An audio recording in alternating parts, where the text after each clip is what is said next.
Welcome everyone to another coffee tasting. I'm your host Aaron Taylor, and today we are tasting a delicious Latin American coffee, the Guatemalan Cassie Cielo, one of my favorites, and it's a favorite among a lot of people, even people who don't typically like Starbucks, just because of the smooth, well-balanced cup, but we still get those strong dark chocolate notes. So with this coffee, it is getting notes of Meyer lemon and cocoa nib, and that Meyer lemon is going to give us some really bright notes, and then the cocoa nib is going to give us those really dark chocolate notes. So for those of you guys who are joining me for the first time, welcome. It is an honor to have you here at the live stream. And for everyone who is returning, welcome back. It is an honor, and it really shows your coffee passion if you've been to multiple of these coffee tastings where we get to really learn a lot about coffee. So super cool. So for those of you who are joining me for the first time, we like to brew our coffee 3 different ways, and that way we get to explore the different flavors of coffee that a single bag has to offer. And so with the pour over, French press, and Chemex, it's going to have different levels of sediments to oil ratio impacting the flavor.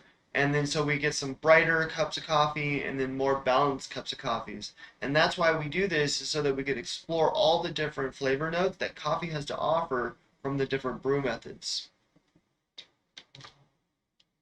So one of my favorite brew methods is the French press, just because we get the full flavor of the coffee and we get a really well balanced cup. That's what makes it one of my favorites. And then also it just has a whole lot of flavor, so you're getting all that you want out of it.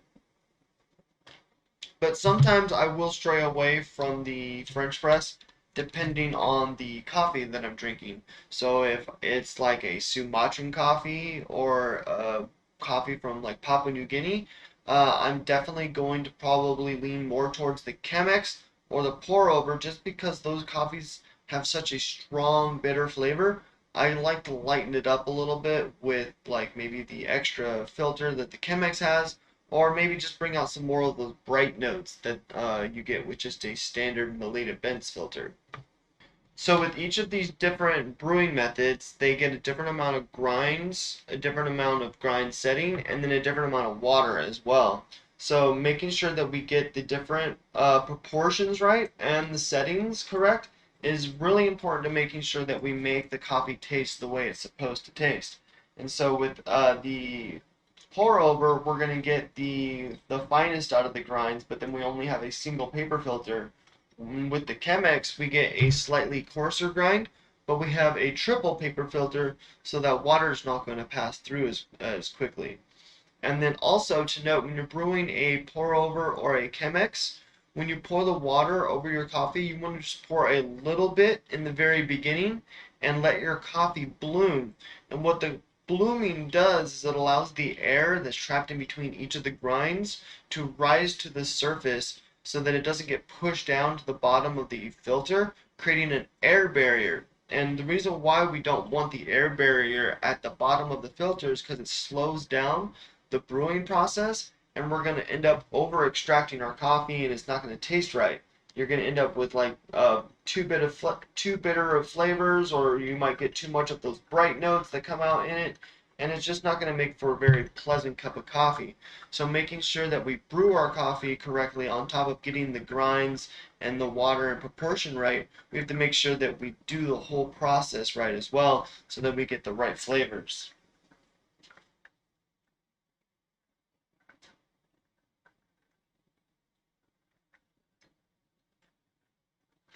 So with Cassie Cielo, I think my favorite brew on this one is going to be the French press for sure, just because we get a lot of those dark chocolate notes, and then we have a subtle citrus flavor, the bright Meyer lemon. And so with this, I think it's going to taste really good on the French press, just because we're going to get a lot of those dark chocolate notes versus the Meyer lemon. But that brightness is still going to be there, just not as intense as it's going to be on the paper filter. The paper filter is going to bring out some more of those bright notes, and so we're really going to taste that Meyer lemon on the pour over.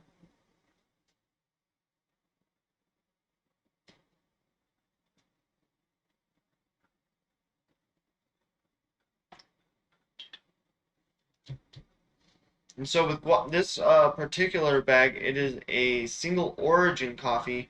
So we're getting coffee from a specific region in Guatemala, which is really nice. I really love single origin coffees. They have lots of distinct flavors. You really get to taste the flavor of the coffee. It's not a whole bunch of regions jam packed into one bag where you're primarily tasting the primary notes and the individual notes that each different part of the land has to offer isn't really being expressed in that coffee.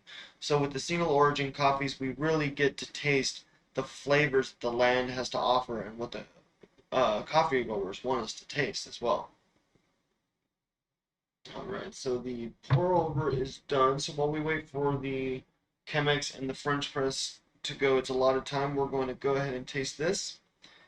So when we do a coffee tasting, we like to smell our coffee first just to see what kind of aromas we're getting off the top. So with this, we're definitely getting those bright notes, but then because it's a well-balanced cup, we're also getting those dark chocolate notes as well. So it smells really good, really delicious smelling cup of coffee.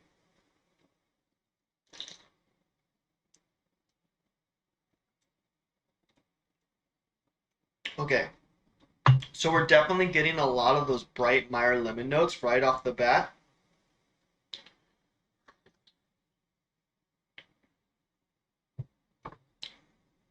And then as the palate starts to clear, we're getting like a really, really intense dark chocolate bitter flavor. And that's just because we're going contrast from the bright citrusy notes that we get from the very get-go. And the palate starts to clear, and as the palate clears, it's making way for those dark chocolate notes to present itself. And we're getting some really, really intense bitters in those notes. So it's a pretty intense cup of coffee. It's still really delicious. I like those milk chocolate notes. Not a big fan of those bright citrusy notes that we get in the very beginning because they're pretty intense. But that's pretty much why I tend to lean away from the pour over because the pour over allows for more oils to pass through and not as much sediments. So the sediment to oil ratio in your coffee, you have a lot more oils than you would in your coffee than you would sediment compared to these other two methods. And because of that, it's going to impact the bright flavors of our coffee, which is why we get a lot of those bright Meyer lemons in our pour over coffee. Still really good though. Not a fan of that bright citrusy note right off the bat, but as it starts to clear and we get those uh, milk chocolate notes, really, really good.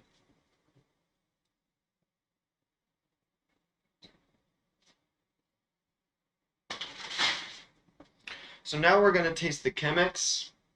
The Chemex is going to taste really good on the Cassie Cielo, just because the Cassie Cielo just has dark chocolate notes with that bright lemon, and the Chemex is perfect for these kinds of coffees because it gives us a really well balanced cup and a very clean flavor.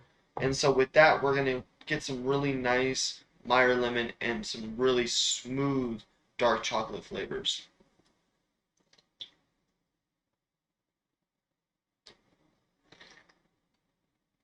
Oh yeah, that is really good. What's nice about the Chemex is it brings the flavors together, or that's what's nice about a well-balanced cup of coffee, really, is it brings the flavors together. With the pour over, we get a whole lot of that bright lemon flavor in the very get-go, and then we get the chocolate. So it's kind of like two separate servings where one is just so strong that you can't taste the other, and as the palate clears, those dark chocolate notes come through. With this, the lemon notes, the Meyer lemon, is so much more subtle and it's so smooth. It's still there in the very beginning sip, but what's also nice is because the Meyer lemon notes are so subtle, we are also getting those dark chocolate notes alongside. So we're not tasting one and then the other. We're getting all those notes together in one sip, and it makes for a really delicious, well-balanced cup of coffee. And it's really light on the tongue, but that's because we did it on the Chemex, so we're not getting as much sediments and oils as we would in like the French press.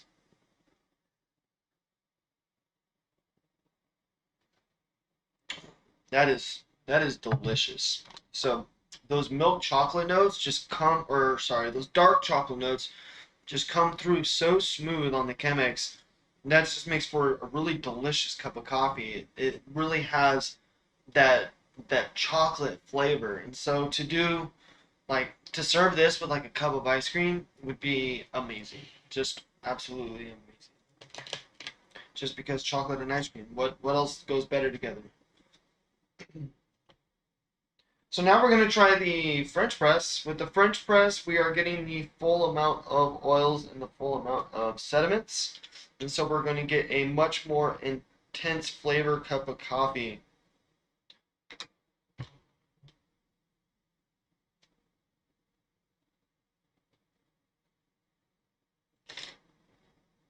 Ooh, that's still really, really hot.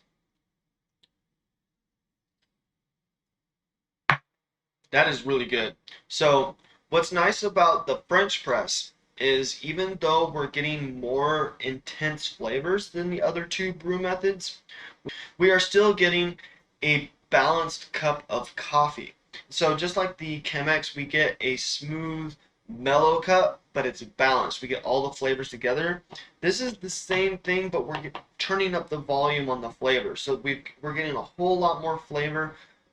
We get a much longer lingering flavor as well. But what's nice about it is it's balanced. We get those bright Meyer lemon notes and the dark chocolate notes together, creating that balanced cup of coffee, making it very pleasant to drink. This is by far my favorite method on Cassie Cielo so far, just because we get those intense dark chocolate notes, and that's what I really look for when I drink a cup of coffee. Is I'm looking for those dark chocolate notes, and then pairing it with like maybe some earthy or citrusy notes. But those dark chocolate notes is what I'm looking for in a delicious cup of coffee, and that's all personal preference as well. So everyone has their own preference on what flavor notes are their favorite in particular cups of coffee. So your region that you want to source your coffee from, and then also your processing method is going to depend on what your flavor notes you're looking for.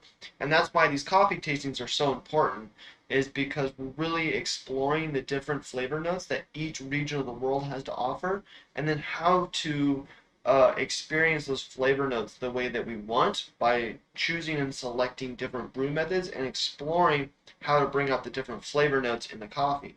And so that's what's important about this channel, is learning the history and culture of the coffee, and then just learning about coffee itself, the different flavor notes, what each region has to offer in flavor, and then that way so we ourselves can better understand what coffee we like and just enjoy our cup of coffee that much more, because we know the flavors that we're looking for, and we can actually choose coffees depending on the flavors that we're looking for. And in my case, Cassie Cielo is probably one of my favorite Starbucks specialty coffees, because it is one of the first single origin batches that was one of the specialty coffees through Starbucks. And with Cassie Cielo meaning almost heaven, I definitely agree, just because of how smooth and the dark chocolate just gives it a really such a gourmet flavor to this coffee. Really good.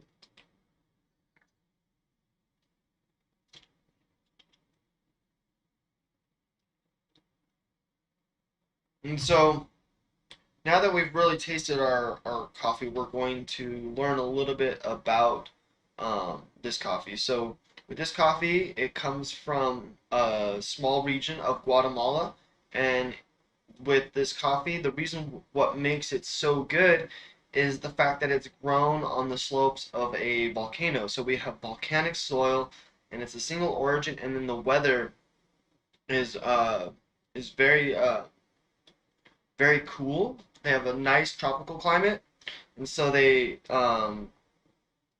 have the best conditions to grow a really gourmet smooth coffee. And so that's what inspires the name for this coffee, the Cassie Cielos, because it's almost heaven. It's grown in such prime conditions that they're able to extract the full amount of flavor of this coffee. And then what's also interesting is coffee didn't make its way into this part of the world until the early 1800s. But it wasn't until the late 1800s, around 1870, is when coffee production in this part of the world started to actually grow.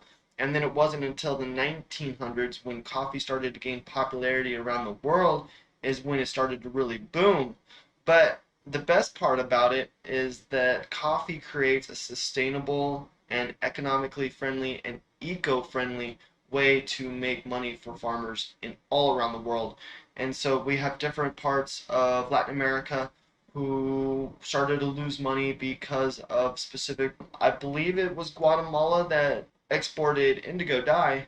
And then when indigo dye was created by, or not indigo dye, but synthetic blue dye was created by the English, they were no longer able to export their indigo dye. The demand for indigo went down because it was so much easier to create synthetic dye. And so with that, a lot of farmers were losing out on crops because they couldn't sell their indigo. And so a lot of farmers ended up transitioning from indigo to coffee and then to other crops. But with coffee, we saw a healthy boost to the farmers because of how sustainable it is and how much easier it is to grow than other crops. And then also going into the late 1900s, where we start to see a big push for sustainable farming and fair wages around the world, and making sure that our farmers are paid ethically.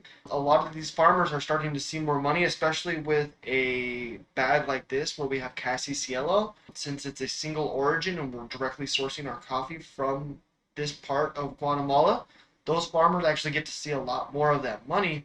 And so getting these single origin batches and these small batch coffees are really important to the farmers, because we're pretty much getting rid of the middleman of the people who actually, like say like a central roasting plant or like a central processing plant, where all these different farmers would take their beans to go get processed at this plant, and then Starbucks buys their beans from the plant.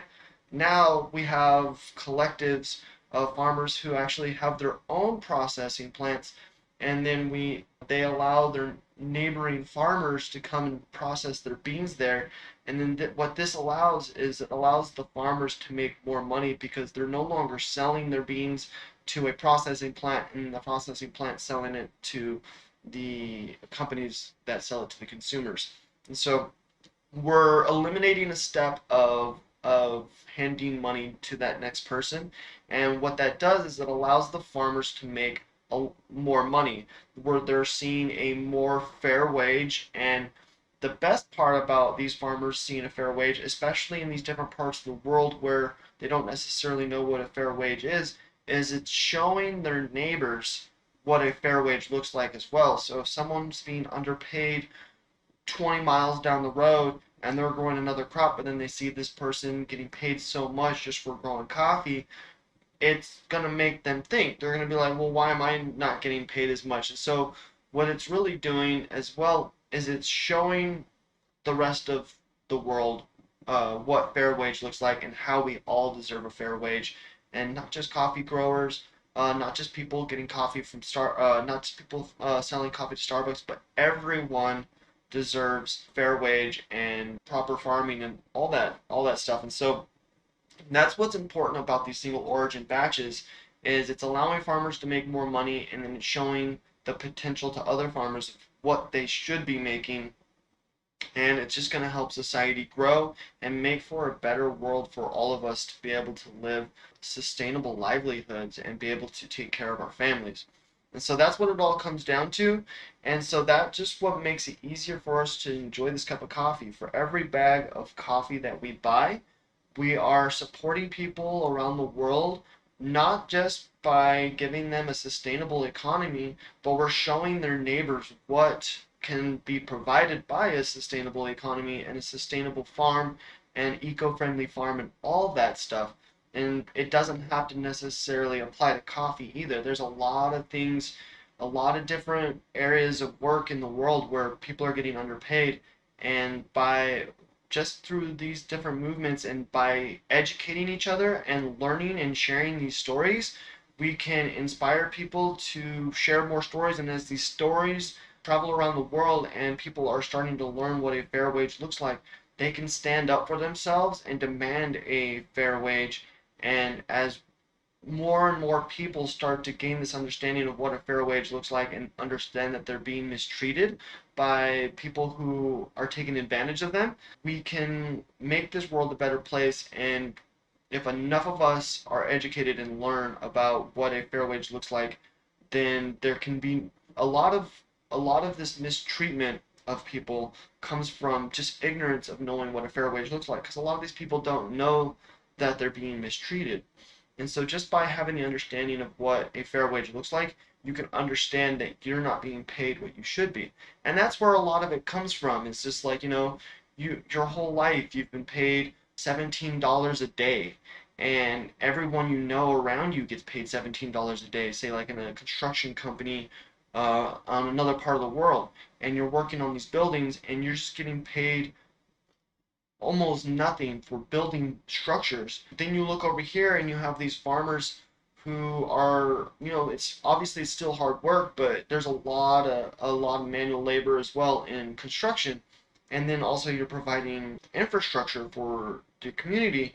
And so to have someone underpaid like that and not knowing that they're being underpaid because $17 is a normal, if you could show them that, you could have this job over here and make 15 times more than what you're making, you're not going to stay in that field. And so what we need to do is we need to just educate these workers around the world on what their work is worth and what their time is worth, and so that they can live better lives. And what's important about that as well is if these people can live better lives, it helps their society grow. They're able to, if you can make more money, you put more money into your community. And as more money gets poured into your community starts to grow.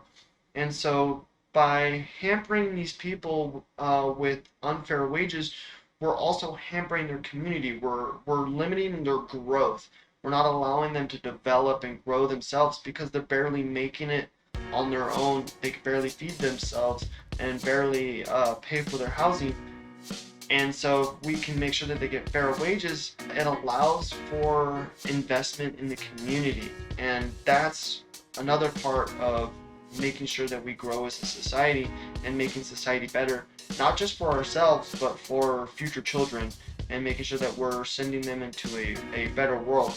And so education and sharing these stories with people is very important so that we can all better understand what a fair wage and ethical treatment is all about and what it looks like. Because a lot of people from around the world, they just don't know what fair wage and ethical treatment looks like, so they don't have anything to compare it to.